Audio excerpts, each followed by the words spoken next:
Okay, so I've been meaning to put this out there for like a really long time, and I don't know what made like right now seem like the best time, but might as well, right? um I do want to apologize ahead of time, because when you live a certain way for so long and it's just normal to you. Hold on a second. Okay. Alright, so when you live a certain way for like your whole life, you kind of become numb to your normals, your everyday normals. So, this stuff's driving me crazy. I might be talking about things like it's normal, and you guys might not understand what some of it means, or might think that it's like outrageous, like off the wall shit. And I am. If you have any questions, just like shoot them to me somehow, because I just don't want to have to like go edit it and like redo things like that. I just kind of want to let it, go how it goes. So with that being said, yeah. So I worked very hard my entire life on my reputation as an escort. I was very,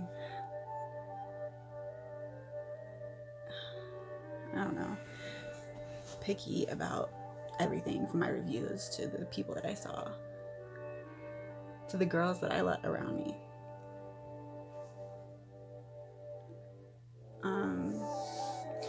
I wanted to be the best, and just like with anything anybody does that they really care about, like I put my all into it. I took escorting and I made a business out of it. I was very adamant about a lot of things that people weren't. When it comes to any kind of business, as long as you put the customer first and you really take the time to make sure that they're okay and that they're getting exactly what they want and what they deserve and what they're paying for. And you take and you leave all your bullshit from your regular life like at the door. You don't bring that to them. That's when it gets messy. And it happens. It's bound to happen in this line of work. I mean, in any line of work. But I think I crossed a line with myself a long time ago, and I didn't realize it. I literally didn't know anything else. Like this is all I did, and I didn't have a regular life. And because of certain things that were happening, I'm not going to go into all those because that's not what the story's about. But certain things were preventing me from having a regular life. And I didn't realize it until years into it. And like when people would ask me like what I like to do or where I like to go or anything like that, like I genuinely drew a blank. And it was like question in the back of my mind, I guess, for a little bit, because I mean, of course, it's like a question that just stumped me. Like I'm gonna be like, I really wonder about that question, but I didn't have time to really think about it, so I didn't dwell on it. And now that I look back at it, I'm like, oh my gosh, like I really seriously, like I didn't know anything about myself. As crazy as that sounds, I didn't know me at all.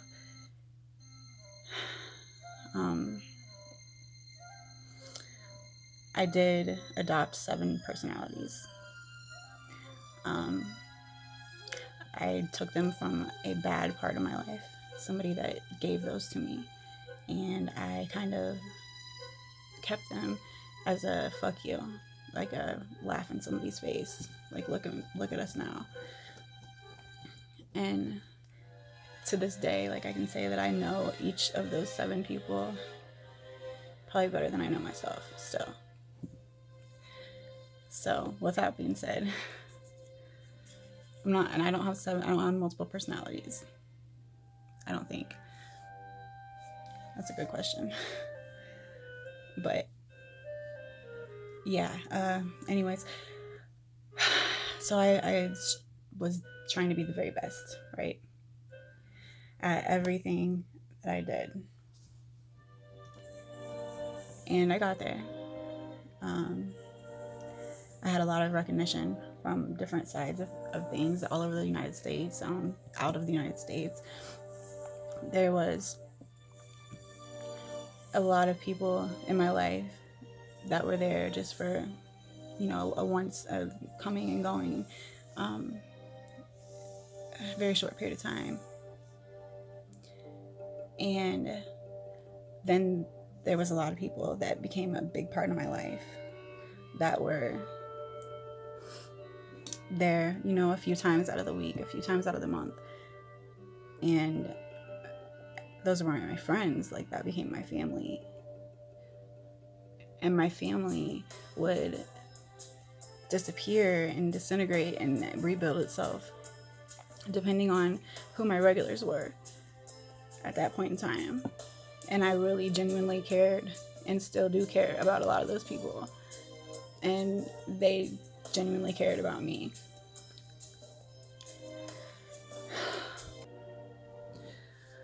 Okay. And they genuinely cared about me. I have a family, of course. We were never extremely close. We're closer today than we probably ever have been. Over these past few years, it's been definitely different than it was. But I was so absorbed in doing what I was doing. Every second of every day was not only about making money, like that was definitely what I was doing it for.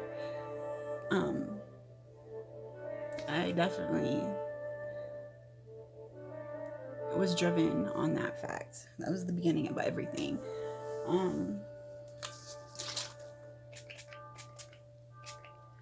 My father thinks that I've seen a few $1,000,000, and I definitely know that it's true. Except that I don't have anything to show for it because of the situations, I guess. So it was like I was chasing like a fucking, I don't know, a sinkhole in the sand. And like I was already there, but I never was there. I was falling, but I wasn't falling. I was standing, but I wasn't standing.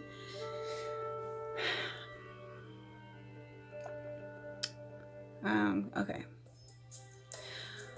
So here comes 2016. A lot of things happening in my everyday life, but I had somebody hit me up on Facebook, and they were anonymous, fake profile, very adamant about not wanting to like show who they were and not being able to see, or for me or anybody to see who they were. They said it was very important that they have privacy. And normally to me, it just depends on the case, a case-by-case basis with me. It's whatever I feel, my gut feeling, and everything else that goes along with this. But I normally don't mess with those kind of situations, just because if you're trying to be so anonymous that you can't let me know who you are before I meet you and know who you are, like there's usually something up with that. Either you're a waste of my time because you're very new at this whole seeing escorts thing, and you think that you have to be completely like ghostly, because it's not how it stays.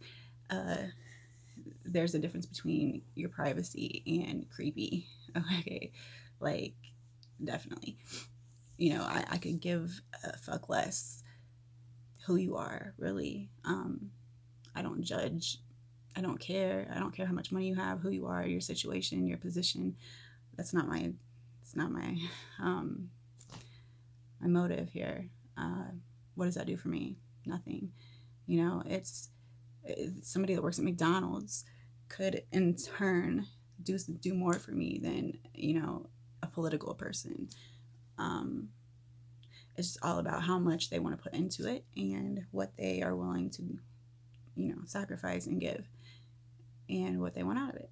So like I said, I don't, it's never a need for your identity to be just withheld.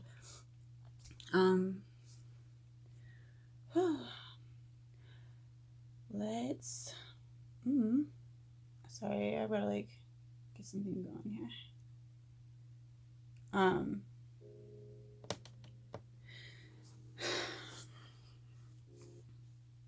So like I said, this guy got a hold of me, and I was just got home. I had a roommate I was staying with, and it was early in the morning. I looked like crazy. Okay.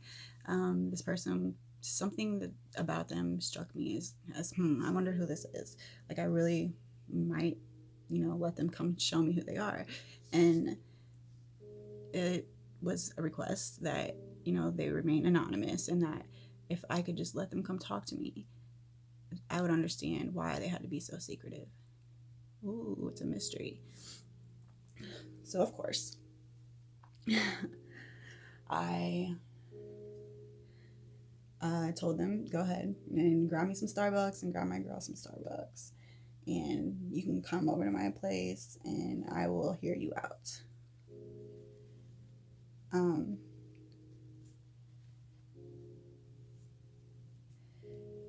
They didn't come over. It was not a date per se.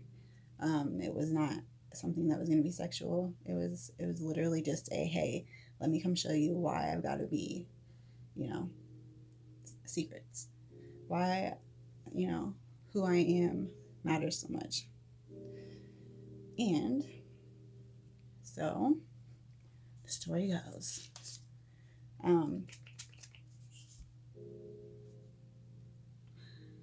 He came over. My girl, she stayed in the other room,